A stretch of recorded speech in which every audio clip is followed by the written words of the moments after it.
finally yan, nung hinanap ko yung file, nung ako naka-receive ng word na nag-file siya ng kaso, nung hinanap ko, wala na sa DOJ, hindi pinadaan sa aking opisina. Itong isang dahilan kung bakit nagkalabuan na kami ng Prosecutor General noon. At pinunod ko muna siya.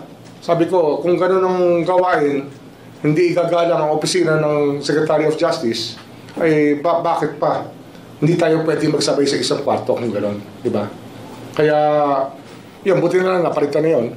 At ang nakaupo ngayon na Prosecutor General ay napakahusay, si Richard Fadulyon. At yun, puring-puri ako doon. Anyway, itong kasong ito, ay pag-aaralan pa. Hindi nga ako nagkaroon ng pagkakataong makita ang mga papel na to noong panahon na yon. Isang taon na yun eh. Mga isang taon na yata. 1 year na ba yan? Oh, 1 year na. Tama, isang taon na yun. At hindi namin nakita yun eh. So ngayon, pag-aaralan ko. At pag-aaralan namin, dadaan niya sa evaluation, fact-finding, at preliminary investigation kung kakailanganin. Siyempre, evaluation ang critical eh.